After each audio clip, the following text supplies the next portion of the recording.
Ade Satria, seorang satpam komplek perumahan, menjalani malam seperti biasa tanpa menyangka bahwa hidupnya akan berubah selamanya. Nita, adik perempuan Ade, bekerja di sebuah warung kecil pinggir jalan, tempat yang seharusnya menjadi ruang aman untuknya. Bayu, anggota geng motor yang berulang tahun, memulai malam dengan tawa, namun semuanya berubah ketika candaan berakhir dalam kebutaan. Polisi yang menyelidiki kejadian itu menemukan fakta yang membuat dada terasa sesak, sesuatu yang tak seharusnya terjadi dalam perayaan. Drama kehidupan ini membawa Ade ke jalur yang tak pernah ia bayangkan, jalur yang membuatnya gemetar dan bertanya-tanya, seberapa dalam kegelapan yang melingkupi malam itu. Saya sangat berterima kasih kepada yang sudah subscribe serta yang like video ini. Semoga bahagia di dunia dan masuk surga di akhirat kelak. Saya mengajak Anda semua untuk memutihkan kolom komentar dengan menulis sholawat kepada Nabi kita tercinta. Semoga kita bisa mengambil pelajaran dari kisah ini.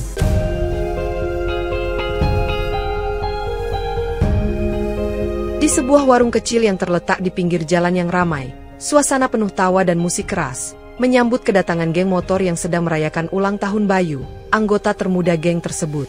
Reza, pemimpin geng yang terkenal dengan sikapnya yang temperamental, mengangkat botol bir besar dan menyiramkannya ke wajah Bayu sambil tertawa lebar, membuat seluruh anggota geng ikut bergabung dalam candaannya. Bayu, yang awalnya tersenyum, tiba-tiba terkejut dan berteriak kesakitan ketika cairan itu mengenai matanya. Matanya yang terbakar membuat suasana berubah menjadi tegang dan penuh kecemasan. "Aduh, Reza, lo gila ya?" teriak Bayu sambil memegang matanya yang mulai merah dan perih. Namun Reza malah tertawa keras, tak peduli dengan keadaan temannya. Beberapa anggota geng lainnya mulai mundur sedikit, merasa ketegangan semakin tinggi, namun Reza tidak menunjukkan tanda-tanda menyesal atau bahkan menghentikan tindakannya. "Ini ulang tahun lo, Bayu, lo harus tahan, jangan lemah," seru Reza dengan penuh ejekan. Namun Bayu yang kesakitan mulai membalas, berusaha bangkit dengan marah. Tiba-tiba, Nita yang sedang melayani pelanggan lain di meja belakang mendekat, berusaha menenangkan suasana, tetapi tanpa sengaja ia terjatuh ke meja dan terhantam dengan keras oleh lengan Bayu yang panik. "Nita!" teriak Rina, pemilik warung yang melihat kejadian itu dengan cemas. Namun ia hanya bisa diam saat Nita terjatuh. Wajahnya pucat, sementara anggota geng lainnya mulai bergerak menjauh. "Gue nggak bisa diam aja, harus ada yang tanggung jawab," kata Rina dengan suara bergetar, berusaha menahan air mata melihat kekacauan yang terjadi di warungnya. Ketegangan semakin meningkat, dan suasana yang tadinya ramai kini berubah menjadi ricuh, membuat beberapa pelanggan lain bergegas pergi, meninggalkan warung yang semakin hancur. Setelah kejadian di warung, Nita terjatuh pingsan dan dilarikan ke rumah sakit, sementara Ade yang sedang bertugas di komplek perumahan mendengar kabar buruk itu dari Rina lewat telepon. Tanpa membuang waktu, Ade buru-buru mengabaikan tugasnya dan melaju cepat menuju rumah sakit, khawatir dengan kondisi adiknya yang ia ketahui pasti terluka cukup parah. Sesampainya di rumah sakit, Ade berlari masuk ke ruang IGD, di mana ia menemukan Nita terbaring tak sadarkan diri dengan beberapa alat medis terpasang di tubuhnya. "Nita, apa yang terjadi?" kata Ade dengan suara parau, melihat adiknya yang masih lemah di tempat tidur rumah sakit, sementara dokter mencoba memberikan penjelasan. Dia mengalami gegar otak, sepertinya ada benturan keras di kepalanya. Jelas dokter sambil memeriksa catatan medis Nita, membuat Ade semakin cemas mendengar kondisi adiknya. Rina yang ikut mendampingi duduk di samping Ade, menunduk dengan wajah penuh penyesalan. Semua ini gara-gara mereka, geng motor itu. Mereka nggak ada rasa tanggung jawab. Ade mencoba menahan amarahnya, namun kata-kata Rina seperti menyulut kemarahan yang sudah lama tertahan, membuatnya berpikir keras tentang siapa yang harus disalahkan. "Bayu, Reza," bisik Ade pelan, mengingat kembali wajah kedua pemuda itu, yang kini tak bisa lagi ia abaikan begitu saja setelah kejadian malam itu. "Lo nggak bisa biarin mereka lepas gitu aja, deh," kata Rina dengan suara yang lebih tegas. "Ini udah cukup, kita harus bawa mereka ke pengadilan." Ade hanya mengangguk pelan, matanya tak lepas dari wajah Nita, yang kini semakin memudar akibat kondisi kritisnya, dan ia tahu, ini baru permulaan dari masalah besar yang akan datang. Beberapa jam setelah kejadian, Ade duduk di luar ruang rumah sakit, menunggu kabar dari dokter mengenai kondisi Nita, sementara pikirannya terus berputar mengingat kejadian semalam yang tak pernah ia duga bisa terjadi begitu cepat. Telepon di kantong celananya berdering, dan Ade langsung mengangkatnya tanpa melihat nama yang muncul di layar, hanya ingin mendengar kabar terbaru tentang adiknya. "Deh, ini Pak Danu," suara di ujung telepon terdengar serius. "Kami butuh lo datang ke kantor. Ada beberapa perkembangan yang harus kita bicarakan soal kejadian di warung." Ade merasa sesuatu yang buruk akan terjadi, dan tanpa membuang waktu, ia segera menuju kantor polisi, berharap kali ini ada petunjuk lebih jelas yang bisa membawa mereka pada pelaku utama. Setibanya di sana, Pak Danu langsung menunjukkan sejumlah bukti yang ditemukan oleh penyidik, termasuk rekaman CCTV yang menunjukkan anggota geng motor, termasuk Bayu dan Reza, berada di lokasi kejadian. Ini baru permulaan, Ade, tapi kami juga butuh bantuan dari lo untuk menanyakan lebih dalam soal siapa saja yang terlibat, kata Pak Danu, mengarah pada beberapa nama yang telah muncul selama penyelidikan. Bayu dan Reza, kan? Ade bertanya dengan suara penuh tekad, sementara Pak Danu mengangguk, menyiratkan bahwa mereka masih kesulitan untuk mengungkap identitas anggota geng lainnya. Kami sudah mendapat info soal mereka, tapi ada sesuatu yang lebih besar yang harus kita telusuri, dan itu ada hubungannya dengan apa yang terjadi malam itu, lanjut Pak Danu. Ade memutar otaknya, berpikir cepat, namun hatinya terasa berat saat ia menyadari bahwa ini bukan hanya soal balas dendam pribadi, melainkan soal jaringan yang lebih luas yang terlibat. Gue akan bantu, Pak, tapi kalau mereka ada di luar sana, kita harus segera ambil tindakan, jawab Ade dengan tegas, menandakan bahwa ia tak akan berhenti sebelum menemukan kebenaran. Hari berikutnya, Ade kembali ke warung, kali ini dengan niat untuk menggali lebih dalam informasi mengenai geng motor yang sering datang ke tempat tersebut, dan siapa saja yang terlibat dalam insiden semalam. Rina menyambutnya dengan wajah cemas. Lo nggak usah terlalu khawatir, deh, geng motor itu memang sering datang, tapi kemarin malam, suasananya beda banget. Ade menatap Rina dengan tajam. Apa maksud lo?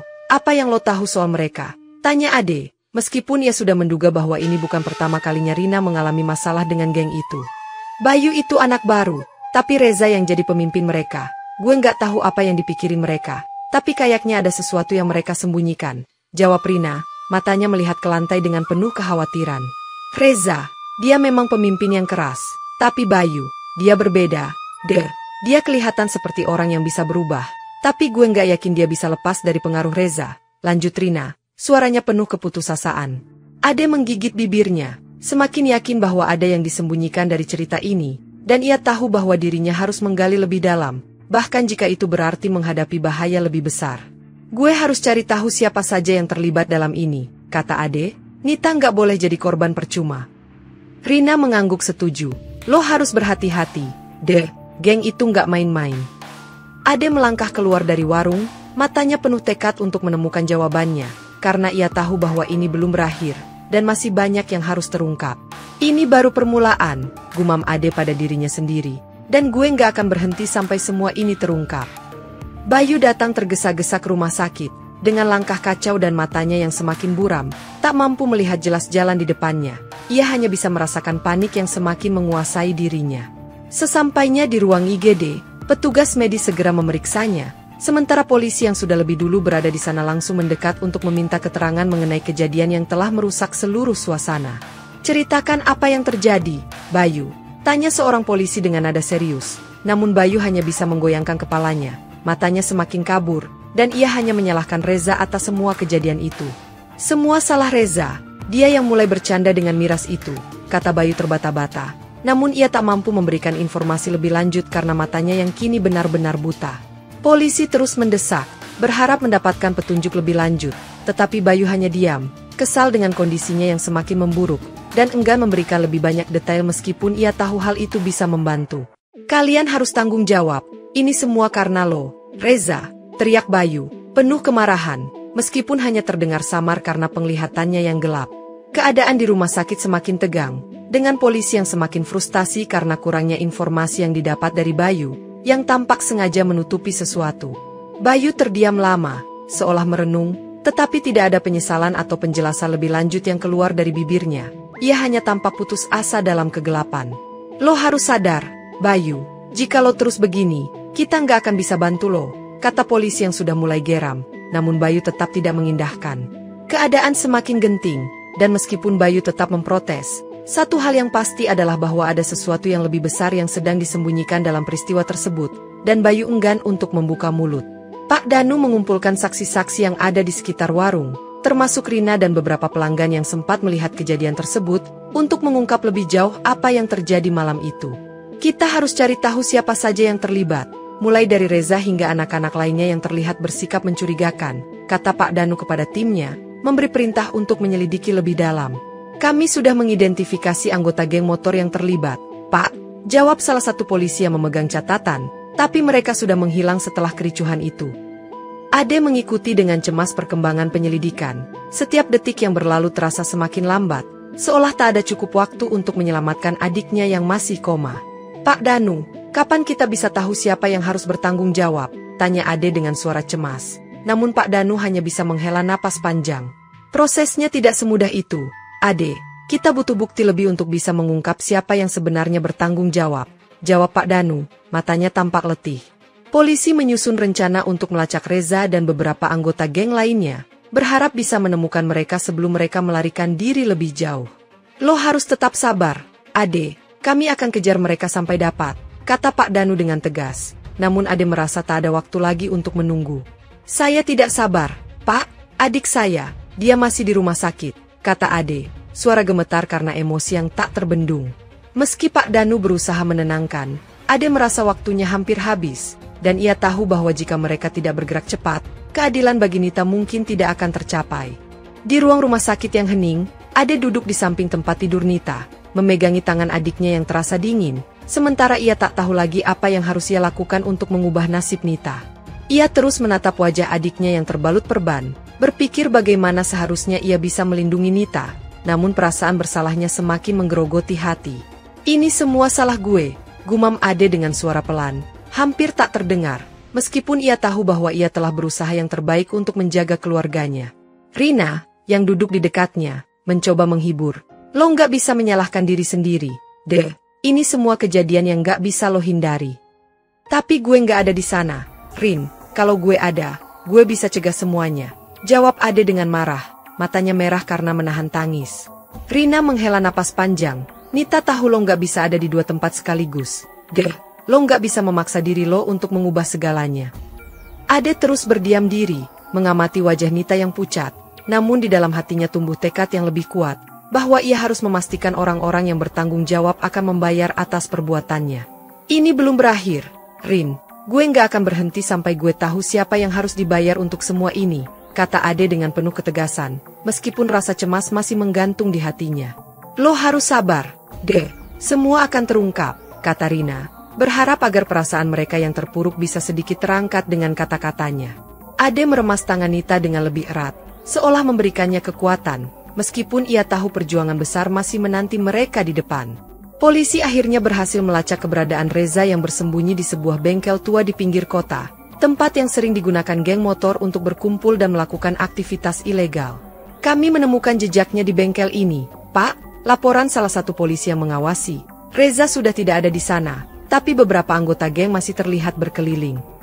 Pak Danu dan tim segera bergerak cepat, memasang strategi untuk menggeledah tempat tersebut dan menangkap anggota geng yang tersisa, berharap mendapatkan lebih banyak informasi.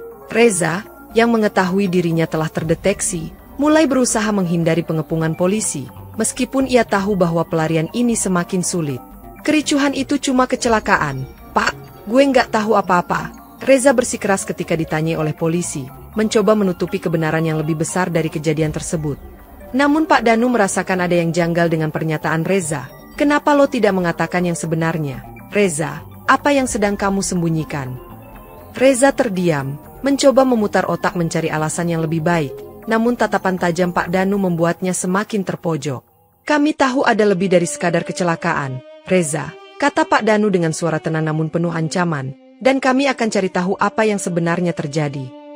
Reza akhirnya hanya bisa diam, matanya yang penuh kecemasan mengarah ke polisi, yang semakin mendekat untuk mengungkap seluruh kebenaran yang disembunyikan. Gue nggak akan berhenti sampai gue tahu semuanya, Pak Danu berkata kepada timnya. Dan mereka semua tahu, ini adalah langkah pertama dalam mengungkap jaringan lebih besar yang mengancam keselamatan banyak orang.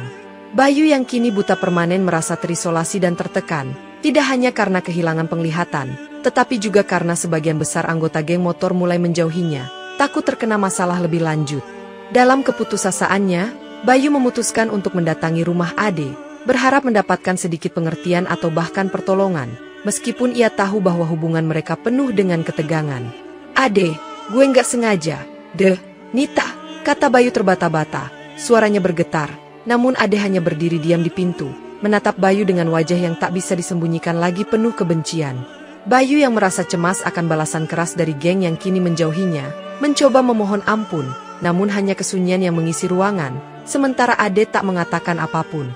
Gue nggak bisa bantu lo, Bayu, jawab Ade akhirnya, dengan nada dingin yang penuh amarah. Lo udah hancurin segalanya. Bayu menggigit bibirnya, merasa kesal dan tak tahu harus berkata apa lagi. Lo nggak ngerti, Ade, gue nggak bermaksud kayak gitu. Lo nggak ngerti, kan? Apa yang lo lakuin ke Nita nggak akan gue lupain, kata Ade dengan penuh kebencian, namun tetap menjaga jarak, tidak ingin mendekat. Keadaan semakin tegang antara mereka. Bayu merasa semakin terpojok, dan meskipun penglihatannya gelap, perasaan bersalah semakin menghimpit dadanya.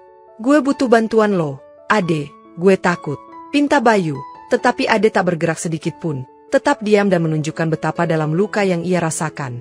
Tanpa ada kata-kata lagi, Bayu pergi meninggalkan rumah Ade dengan langkah gontai, membawa rasa frustasi yang semakin mendalam, sementara Ade hanya bisa menatap punggungnya yang semakin jauh. Reza yang merasa terancam oleh Bayu, karena keadaannya yang semakin lemah dan kesulitan untuk mempertahankan rahasia, mulai menganggap Bayu sebagai ancaman yang bisa membongkar kejahatan geng mereka. Dalam gelapnya malam, Reza mengirim beberapa anggota geng untuk menemui Bayu dan memberikan peringatan keras agar ia tetap diam dan tidak berani membuka mulut kepada siapapun. Jangan pernah berpikir untuk ngomong soal kejadian itu, Bayu, ujar salah satu anggota geng yang diutus oleh Reza dengan ancaman tegas. Kami nggak akan tinggal diam kalau lo buka mulut. Bayu yang merasa semakin terpojok menatap tajam pada anggota geng tersebut. Meskipun matanya buta, ia bisa merasakan bahaya yang mengancam dirinya. Gue nggak takut sama lo, jawab Bayu dengan suara bergetar, namun penuh tekad, menolak untuk terintimidasi oleh ancaman yang datang begitu mendalam. Lo belum tahu betapa cepat kami akan membuat hidup lo sengsara, Bayu, balas anggota geng itu sambil tersenyum sinis, membuat Bayu semakin merasa terpojok. Ketegangan semakin meningkat antara keduanya, dengan Bayu yang mulai menyadari bahwa kehidupannya tidak hanya terancam dari satu sisi, melainkan seluruh geng yang mulai mengawasinya. Gue nggak akan berhenti untuk mencari kebenaran, apapun yang terjadi, kata Bayu dengan suara yang lebih keras, seakan menantang geng motor itu.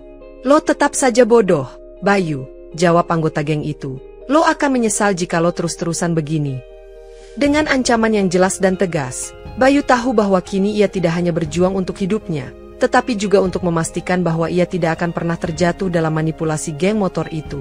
Pak Danu memanggil Ade ke kantor polisi untuk memberi kabar bahwa penyelidikan terhadap geng motor tersebut menunjukkan adanya keterlibatan dalam berbagai kegiatan ilegal, yang lebih besar daripada sekadar kericuhan di warung. Kami menemukan bukti bahwa geng motor ini terlibat dalam pemerasan dan perdagangan barang ilegal, kata Pak Danu dengan wajah serius, dan kami yakin kericuhan di warung hanyalah permukaan dari apa yang sedang terjadi. Ade yang sudah mulai merasa ada yang tidak beres, semakin khawatir dan merasa harus berbuat lebih banyak untuk mengungkap rahasia yang lebih gelap dari geng tersebut. Apa yang bisa gue bantu, Pak? Tanya Ade, matanya yang sebelumnya penuh kebencian kini berubah menjadi penuh tekad. Ingin membantu polisi mengungkap jaringan lebih besar di balik geng motor itu. Kami butuh informasi lebih lanjut tentang anggota-anggota geng ini, terutama tentang kegiatan mereka di luar geng, jawab Pak Danu sambil melihat catatannya. Bantuan lo akan sangat berarti. Ade mulai mengingat kembali kejadian-kejadian yang ia alami dan mencoba menggali lebih dalam untuk menemukan petunjuk yang bisa membantu penyelidikan. Ada banyak yang harus diungkap, Pak. Mungkin gue bisa mendekati beberapa orang di sekitar mereka, kata Ade dengan hati-hati, berharap bisa menemukan informasi yang lebih berharga. Jangan buru-buru, Ade, kita harus hati-hati, Pak Danu mengingatkan. Ini bukan hanya tentang Nita, ini lebih besar dari yang kita bayangkan. Saya akan membantu, Pak, apapun itu, saya nggak bisa biarkan geng itu bebas begitu saja, jawab Ade dengan tekad yang semakin kuat. Dengan bantuan Ade, polisi semakin mendekati bukti lebih kuat, tetapi Ade juga menyadari bahwa perjuangan untuk mengungkap kebenaran ini akan jauh lebih berat daripada yang ia bayangkan. Rina, yang telah menjadi saksi utama dalam penyelidikan, mulai merasakan ancaman yang semakin nyata, dengan seseorang yang tak dikenal mengirimkan pesan-pesan kasar dan mengerikan kepadanya. Malam itu, warung Rina tiba-tiba diserang, dicoret-coret dengan kata-kata ancaman yang mengerikan, membuat Rina semakin ketakutan dan merasa hidupnya dalam bahaya. Lo nggak bisa terus buka warung, Rin. Mereka bisa datang kapan saja, kata Ade dengan nada khawatir setelah mendengar tentang serangan yang diterima Rina. Rina yang merasa cemas, mulai merasa tidak aman di tempat tinggalnya sendiri. Mereka bisa saja datang lagi, Ade, dan kali ini bisa lebih buruk. Lo harus tinggal di tempat yang lebih aman sementara waktu, Rin, gue akan jaga warung lo, kata Ade dengan tegas, mencoba memberikan perlindungan kepada sahabat adiknya. Rina yang masih ketakutan mengangguk. Tapi bagaimana dengan warung? Kalau gue tutup, itu bisa makin memperburuk keadaan. Lo harus lebih pikirin keselamatan lo. Rin, warung bisa buka lagi nanti, jawab Ade, sambil melihat sekeliling dengan cemas, memastikan tidak ada yang mencurigakan. Lo nggak tahu apa yang bisa terjadi kalau gue nggak tutup warung. Jawab Rina, suara ketakutannya terdengar jelas. Setelah berdiskusi panjang, akhirnya Rina setuju untuk tinggal sementara waktu di tempat yang aman, berharap itu bisa memberi waktu bagi polisi untuk melacak siapa yang sebenarnya mengancam nyawanya. Dengan Rina yang menginap di tempat aman, Ade merasa sedikit lega, meskipun ia tahu bahaya yang lebih besar masih menunggu untuk diungkap. Penuh rasa curiga, Ade memutuskan untuk mengikuti Reza tanpa memberitahukan siapapun, berharap menemukan bukti yang bisa mengungkap kegiatan ilegal geng motor tersebut. Dengan langkah hati-hati, ia menyusuri jalanan sepi menuju gudang tua yang berada di pinggir kota, tempat di mana Reza dan beberapa anggota geng biasa berkumpul untuk urusan yang tidak jelas. Dari balik semak-semak, Ade mengamati dengan seksama transaksi mencurigakan yang melibatkan sejumlah besar barang yang tampaknya ilegal, dan ia tahu inilah saat yang tepat untuk melapor ke polisi. Namun, saat ia mencoba bergerak mundur untuk menghubungi Pak Danu, ia merasa ada sesuatu yang tidak beres. Beberapa anggota geng tiba-tiba mendekat, menyadari kehadirannya. Kau ikut kami, ya? Suara Reza terdengar penuh ancaman. Matanya tajam menatap Ade yang terperangkap dalam bayangan gelap gudang tersebut. Dalam sekejap, Ade berlari secepat mungkin, berusaha menghindari kejaran geng yang semakin mendekat, namun suara langkah kaki mereka semakin terdengar jelas. Ade berbelok tajam dan bersembunyi di balik tumpukan kayu, berusaha mengatur napas agar tidak terdengar oleh mereka. Jangan coba-coba kabur, Ade, teriak Reza dengan suara membentak. Kau akan membayar untuk apa yang telah kau lihat. Ade yang hampir kehabisan tenaga, merasa detak jantungnya semakin cepat dan dirinya semakin terpojok, namun keberanian untuk mengungkapkan kebenaran masih membara di dalam dirinya. Dalam keputusasaannya, Ade memutuskan untuk melarikan diri lebih jauh lagi, menuju jalanan yang lebih ramai, berharap bisa selamat dan segera melaporkan apa yang ia lihat. Berkat informasi dari Ade yang berhasil lolos, Pak Danu dan timnya merencanakan penyergapan besar di gudang yang digunakan oleh geng motor untuk bertransaksi barang ilegal. Pagi itu, mereka datang dengan persiapan matang, memasuki gudang secara diam-diam dengan harapan dapat menangkap semua anggota geng yang terlibat tanpa ada yang melarikan diri. Ade yang merasa bersalah karena menghindari penyergapan sebelumnya, berdiri di luar gudang, mengawasi jalan keluar sambil menunggu hasil dari penggerebekan tersebut. Beberapa anggota geng berhasil ditangkap, namun suasana menjadi kacau ketika Reza menyadari penyergapan itu dan segera melarikan diri, menghilang di antara kegelapan malam. Jangan biarkan dia kabur, teriak Pak Danu kepada anak buahnya yang tengah mengamankan barang bukti, namun Reza sudah terlalu jauh. Ade merasa semakin terhimpit, namun ia tetap berharap bahwa meskipun Reza lolos, anggota geng lain akan segera tertangkap dan dapat memberikan petunjuk lebih lanjut. Kami harus cari dia, Pak, Ade menyarankan dengan cemas. Reza pasti tahu lebih banyak tentang kegiatan mereka. Tenang, Ade, kami akan cari dia, jawab Pak Danu. Ini bukan akhir, kita masih bisa dapatkan dia. Setelah beberapa jam, polisi berhasil mengamankan bukti yang cukup untuk memperkuat kasus, meski Reza masih bebas dan menjadi ancaman yang harus segera ditangani. Ade berdiri di sana, dengan perasaan campur aduk, berharap tidak ada lagi yang harus ia hadapi dalam kejar-kejaran yang sepertinya tak akan ada habisnya. Setelah berhari-hari dalam ketegangan, Nita akhirnya membuka matanya, meski tubuhnya masih lemah dan terbaring tak berdaya di tempat tidur rumah sakit. Ade, yang sejak awal menjaga di sisinya, menahan air mata saat melihat adiknya sadar, merasa lega meskipun Nita masih terlihat sangat rapuh. Nita, lo bangun, teriak Ade dengan suara terharu, menggenggam tangan Nita yang mulai merespon sentuhannya. Nita, dengan mata yang sayu, menatap Ade sejenak, lalu perlahan berkata, Ade, Bayu, dia ada di sana. Suaranya sangat pelan, tetapi cukup jelas untuk membuat Ade terkejut. Apa maksud lo? Ade bertanya cepat, merasa ada sesuatu yang sangat penting yang baru saja Nita ungkapkan. Nita berusaha bangun sedikit, tapi tubuhnya sangat lemah. Di malam itu, dia ada di sana. Ade, jangan percaya pada yang lain. Ade merasa dadanya berdebar keras, karena pernyataan Nita seolah mengungkapkan sesuatu yang lebih besar daripada yang ia duga sebelumnya. Lo jangan ngomong gitu, Nita, semua akan baik-baik saja. Lo cuma butuh istirahat, kata Ade mencoba menenangkan adiknya, meski perasaan khawatir dan bingung melanda dirinya. Namun, Nita hanya tersenyum lemah dan perlahan terlelap kembali, meninggalkan Ade yang semakin bingung, bertanya-tanya siapa yang sebenarnya terlibat dalam kejadian itu. Kalimat terakhir yang terucap dari bibir Nita meninggalkan sebuah teka-teki baru yang harus segera dipecahkan. Ketika Ade mendengar bahwa Tony, salah satu anggota geng motor yang mulai merasa bersalah, bersedia memberikan informasi mengenai keberadaan Reza, ia langsung merasa ini adalah kesempatan besar. Dalam pertemuan yang dijadwalkan di sebuah gang gelap, Ade menunggu dengan cemas, berharap bahwa Tony akan mengungkapkan apa yang sebenarnya terjadi di balik kekacauan yang melibatkan geng tersebut. Gue nggak bisa terus begini, Ade. Gue tahu kalian ingin cari Reza, kata Tony. Matanya yang gelisah menunjukkan bahwa ia benar-benar takut, tapi gue harus pergi setelah ini. Namun, saat Ade mulai mengajukan pertanyaan penting tentang lokasi Reza, situasi tiba-tiba berubah drastis. Beberapa anggota geng lainnya muncul dari kegelapan dan menyerang Tony. "Tony, lo pengkhianat!" teriak salah satu anggota geng, mengeluarkan pisau dan menebas ke arah tubuh Tony dengan cepat. Ade yang terkejut, segera berlari mundur untuk menghindari keterlibatannya, namun suara jeritan Tony yang tertusuk pisau menghantui langkahnya. Dengan cepat, Tony jatuh ke tanah, darah mengalir deras dari tubuhnya, dan Ade hanya bisa melihat dengan ngeri bagaimana pengkhianatan itu berakhir dengan kematian. "Jangan coba kabur, Ade!" teriak anggota geng yang masih tersisa, membuat Ade semakin terpojok dan panik. Dengan kekuatan terakhirnya, Ade berhasil melarikan diri, namun trauma yang ia rasakan dan kehilangan jejak informasi penting dari Tony membuatnya merasa semakin putus asa.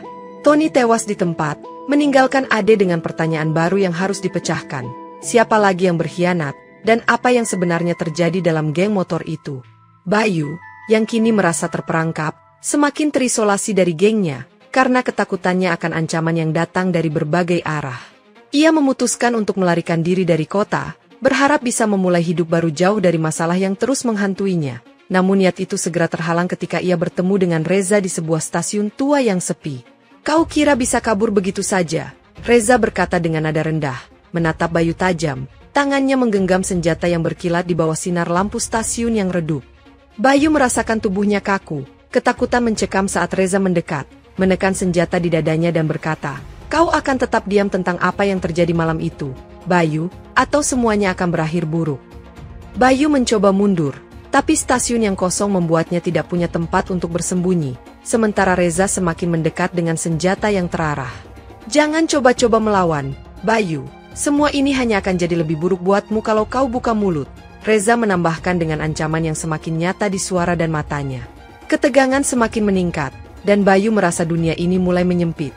Tekanan psikologi semakin menghimpit pikirannya, membuatnya merasa seolah tak ada jalan keluar.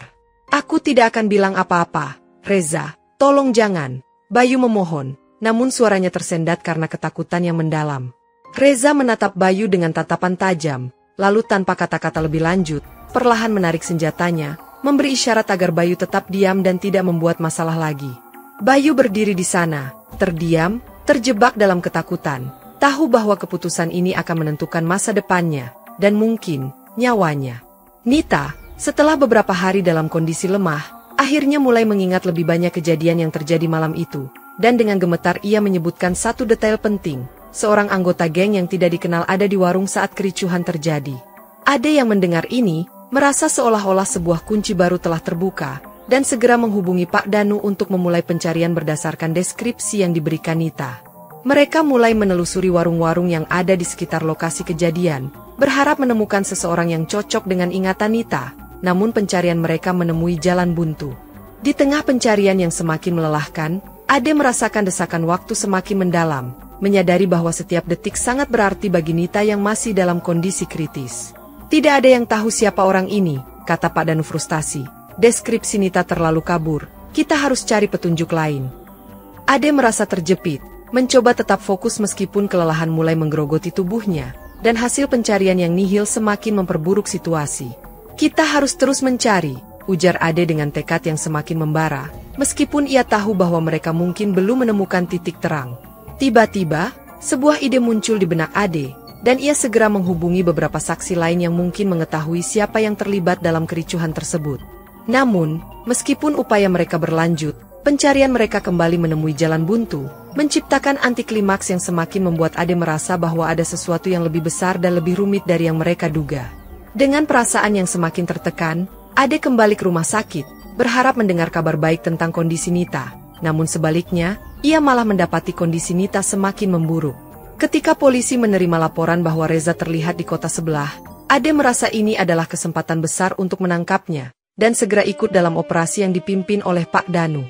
Pengejaran dimulai dengan penuh harapan, namun setelah beberapa jam memburu, mereka menemukan bahwa orang yang mereka kejar ternyata hanyalah anggota geng kecil yang menyamar dan menggunakan identitas palsu.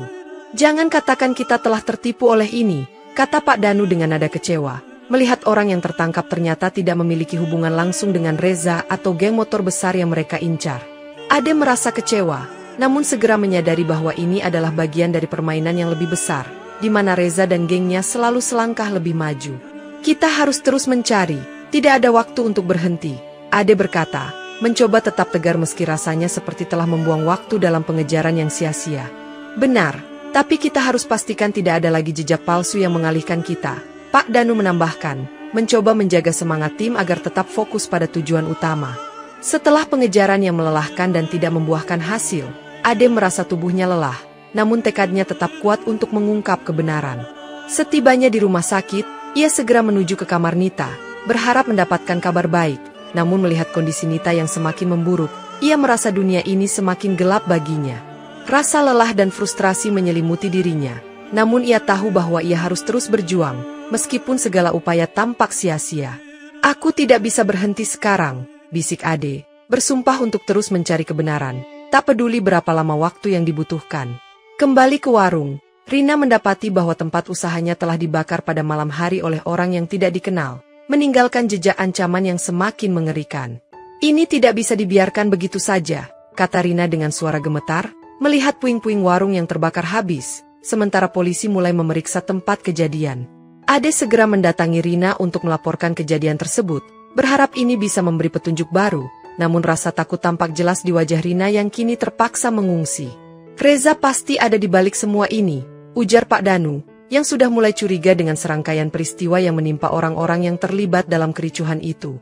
"Tapi kenapa dia mengincar Rina juga?" tanya Ade, berusaha menyusun potongan-potongan teka-teki yang semakin rumit ini. Rina menggelengkan kepalanya, masih merasa bingung dengan serangan yang datang begitu mendalam, tanpa alasan yang jelas. "Dia pasti takut kita tahu lebih banyak," ujar Ade, mencoba menganalisis bahwa Reza tidak hanya mengincar Bayu, tetapi juga mereka yang memiliki informasi penting. Ade merasa bahwa ancaman ini semakin nyata dan menyeramkan, dan ia harus lebih berhati-hati dalam langkah-langkah berikutnya, karena bahaya bisa datang dari arah yang tidak terduga. "Kita harus segera melindungi diri kita," ujar Pak Danu. "Reza tidak akan berhenti sampai ia merasa aman." Ade merasa semakin terperangkap dalam permainan ini, mengetahui bahwa ancaman terhadap mereka tidak hanya datang dari geng motor, tetapi dari setiap langkah yang mereka ambil untuk mencari kebenaran. Ade menerima pesan singkat dari nomor yang tidak dikenal, yang berisi informasi tentang lokasi pertemuan rahasia geng motor di kawasan pelabuhan. "Ini pasti jebakan," bisik Ade. Namun rasa penasaran dan tekad untuk mengakhiri kekacauan ini membuatnya memutuskan untuk memeriksanya. Bersama Pak Danu dan beberapa anggota polisi lainnya, Ade bergerak cepat menuju pelabuhan, dengan penuh kewaspadaan, siap menghadapi kemungkinan terburuk. Saat mereka tiba di lokasi yang disebutkan, suasana tampak sepi dan gelap, tidak ada tanda-tanda aktivitas atau keramaian yang biasanya menyertai geng motor. Mereka mengelilingi kawasan itu, namun hanya menemukan jejak kendaraan dan bekas api unggun yang sudah padam, menciptakan rasa hampa yang menyelimuti mereka. "Ini tidak masuk akal," ujar Pak Danu sambil memeriksa sekitar, merasa frustasi dengan kenyataan bahwa mereka telah tiba terlambat sekali lagi. Ade menatap jejak-jejak yang tertinggal, merasa ada yang tidak beres, dan seolah-olah mereka telah terperangkap dalam permainan yang lebih besar dari yang mereka bayangkan. "Tidak ada yang di sini, kita harus mundur," kata Ade, meskipun rasa kecewa menggerogoti dirinya, karena mereka baru saja terjebak dalam jebakan yang dibuat dengan sangat rapi. Pencarian mereka berakhir dengan hampa, meninggalkan rasa kecewa yang mendalam, namun juga semakin memperdalam rasa curiga yang menyelimuti mereka. Ade tahu bahwa meskipun mereka gagal kali ini, permainan ini belum selesai, dan mereka akan menghadapi lebih banyak jebakan di masa depan. Pak Danu mulai mencurigai adanya seseorang di dalam kepolisian yang membocorkan setiap langkah mereka kepada Reza, karena mereka selalu saja terlambat. Ini sudah terlalu sering terjadi, tidak mungkin hanya kebetulan, kata Pak Danu, menggaruk kepalanya, merasa ada yang sangat tidak beres dalam penyelidikan mereka. Ade yang mendengar itu, mulai meragukan orang-orang di sekitarnya. Apakah ada di antara mereka yang bermain dua sisi atau bahkan bekerja sama dengan geng motor? Siapa yang bisa kita percayai sekarang? Tanya Ade. Rasa ketidakpastian dan paranoia merayap dalam pikirannya, membuatnya merasa tidak nyaman dengan lingkungan yang sekarang. Nita, meskipun kondisinya mulai membaik, sering terbangun dalam ketakutan, menceritakan kembali mimpi buruknya yang selalu membawa kembali ingatannya akan malam kericuhan yang mengerikan itu. Ade, kenapa aku merasa mereka masih mencari kita? Nita berkata, matanya yang lelah memancarkan kecemasan yang mendalam. Kita harus hati-hati, jawab Ade, sambil menatap Nita dengan perhatian, merasa semakin terpojok oleh kenyataan yang semakin rumit. Ketegangan semakin terasa, seiring dengan rasa waspada yang tumbuh di dalam diri Ade, karena setiap langkah yang diambilnya kini semakin dipenuhi oleh keraguan. Kita akan selesaikan ini, ujar Pak Danu, berusaha meyakinkan mereka bahwa meskipun ada pengkhianatan, mereka tidak akan menyerah begitu saja.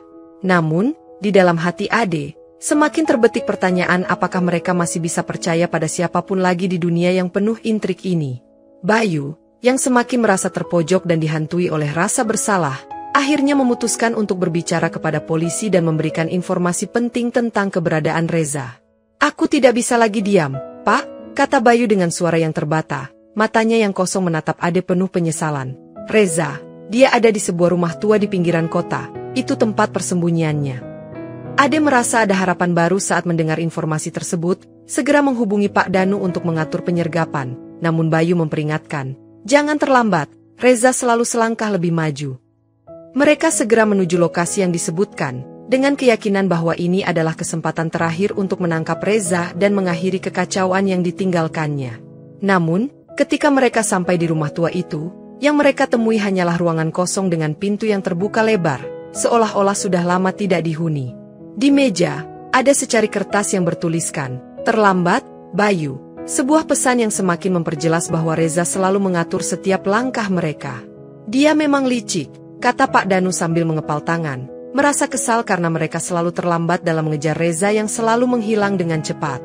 Ade menatap kertas itu dengan frustrasi, merasa seolah-olah seluruh usahanya sia-sia, dan semakin cemas karena mereka kini semakin jauh dari menangkap Reza. Kita tidak bisa berhenti, ujar Ade, meskipun rasa putus asa hampir menguasai dirinya. Kita akan menemukan dia, Ade, kata Pak Danu, berusaha menguatkan Ade, meskipun mereka tahu bahwa setiap langkah semakin membawa mereka lebih jauh ke dalam perangkap yang lebih rumit.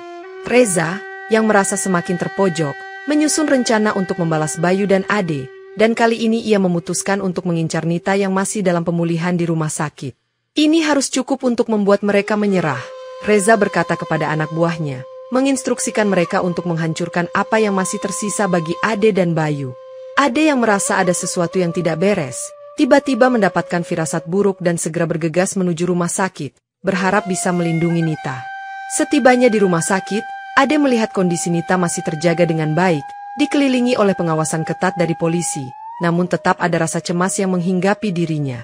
Nita aman, kata petugas yang berjaga, tetapi Ade masih merasakan adanya ancaman yang tidak terlihat, seolah Reza selalu berada satu langkah di depan mereka. Meski demikian, Nita tidak pernah lepas dari bayang-bayang ketakutan, dan Ade merasa semakin putus asa saat melihat bagaimana dunia mereka terancam oleh kekuatan yang lebih besar dari yang bisa mereka kendalikan. Tiba-tiba, Reza menghilang lagi tanpa jejak, meninggalkan Ade dengan frustrasi dan kebingungan yang semakin mendalam. Kita tidak bisa berhenti, ujar Ade dengan suara penuh tekad, meskipun rasa frustrasi mulai menggerogoti dirinya. Kita akan temukan dia, kata Pak Danu, meskipun jelas bahwa mereka terjebak dalam kebuntuan yang semakin sulit dipecahkan. Ade tahu bahwa ini belum berakhir, dan bahwa setiap langkah mereka kini semakin mengarah ke situasi yang lebih berbahaya. Seorang mantan anggota geng yang telah bertobat mendatangi polisi dengan informasi mengenai transaksi besar yang direncanakan Reza di gudang bekas pabrik yang terletak di pinggiran kota. Ini kesempatan kita, ujar Pak Danu, sambil menatap Ade yang terlihat semakin cemas, namun tetap bertekad untuk ikut dalam penggerebekan tersebut. Kita tidak bisa gagal lagi, tambah Ade dengan suara yang tegas, Meskipun rasa khawatir semakin menguasai dirinya mengingat kegagalan mereka sebelumnya.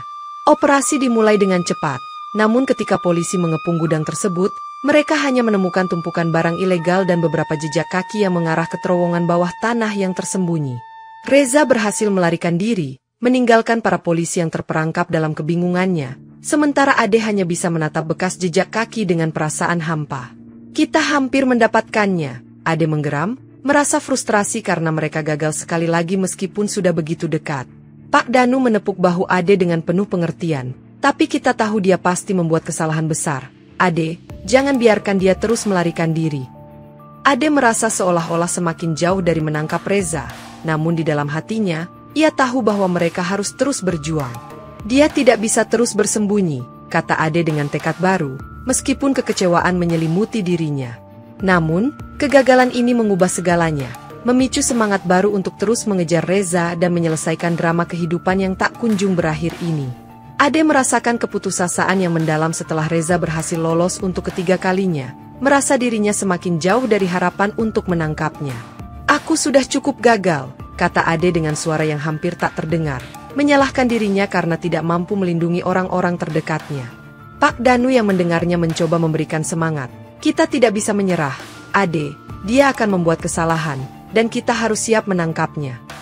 Namun, rasa frustrasi Ade semakin membesar, seolah situasi ini tidak akan pernah berakhir dan mereka akan terus dikejar bayang-bayang Reza yang selalu menghindar. Aku harus melindungi Nita, kalau aku gagal lagi, Ade tidak bisa melanjutkan kalimatnya, merasa beban di pundaknya semakin berat.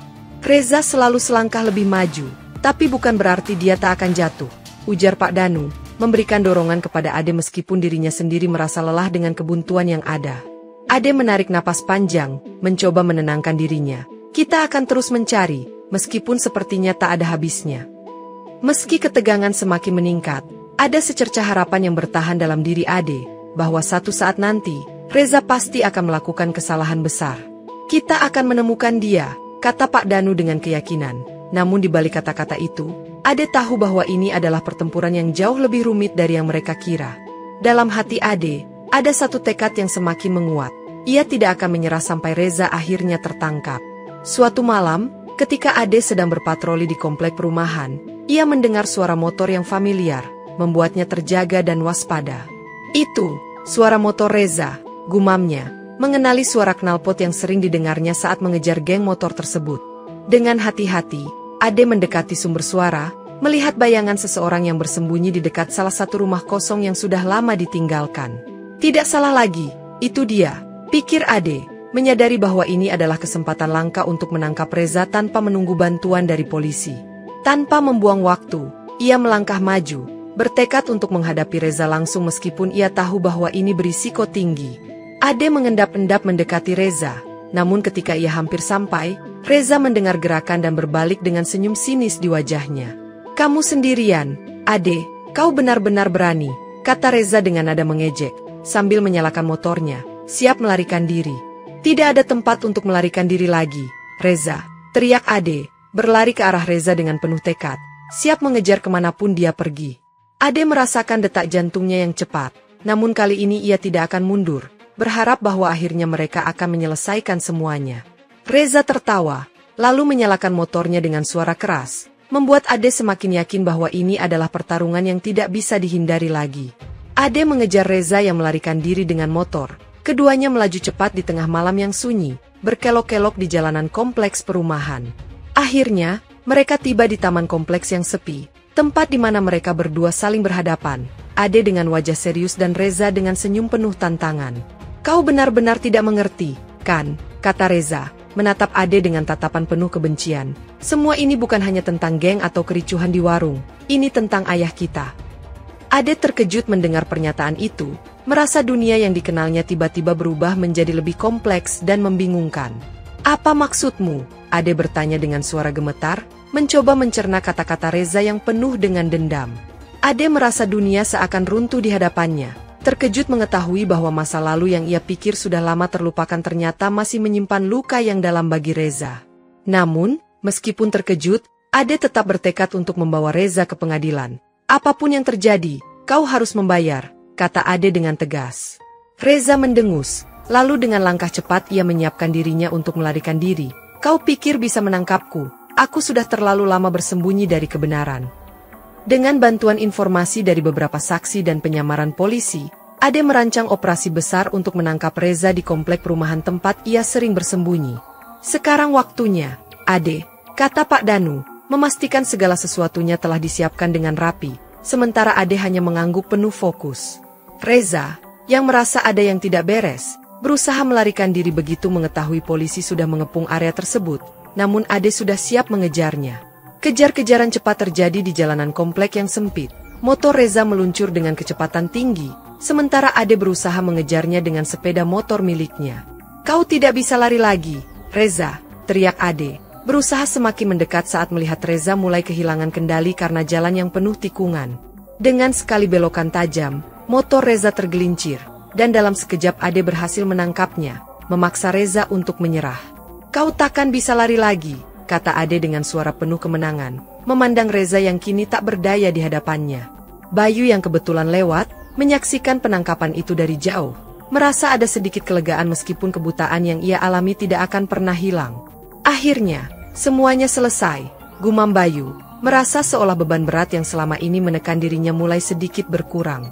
Reza digiring oleh polisi menuju mobil tahanan, sementara Ade menghela napas panjang, menyadari bahwa pengejaran ini akhirnya berakhir dengan keberhasilan. Setelah berbulan-bulan dirawat, Nita akhirnya diperbolehkan pulang, dan Ade dengan hati-hati membantunya keluar dari rumah sakit, merasa lega melihat kondisi adiknya semakin membaik. Aku akan selalu menjagamu, Nita, kata Ade dengan lembut, menyeka peluh di dahinya saat mereka berjalan menuju mobil yang menunggu. Bayu, yang kini memilih untuk hidup jauh dari kota untuk menghindari sisa-sisa geng yang masih ada, tampak lebih tenang meskipun masih terbayang rasa bersalah dalam dirinya. Mungkin ini adalah jalan yang terbaik, ujar Bayu pelan, mengingat betapa sulitnya masa-masa yang telah ia lewati setelah kebutaan yang ia alami. Warung Rina yang sempat dibakar kembali direnovasi dan dibuka kembali, dengan dukungan penuh dari warga sekitar yang merasa prihatin terhadap kejadian yang terjadi di lingkungan mereka. Terima kasih telah kembali membuka warung ini, kata Rina dengan mata berkaca-kaca, merasa sangat terbantu oleh solidaritas yang datang dari para tetangga.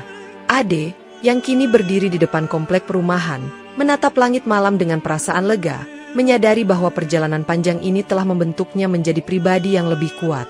Semua ini berakhir, tetapi aku tahu ada banyak hal yang masih harus aku jaga, bisik Ade dalam hati, menyadari bahwa hidupnya kini lebih berarti. Dengan langkah mantap, Ade kembali ke rumah, siap untuk menghadapi masa depan yang penuh dengan tantangan baru bersama orang-orang yang ia cintai. Dalam keheningan malam itu, Ade merasa bahwa meskipun drama kehidupan ini telah berakhir, ia telah menemukan kekuatan baru dalam dirinya yang akan selalu membimbingnya untuk melindungi mereka yang ada di sekitarnya.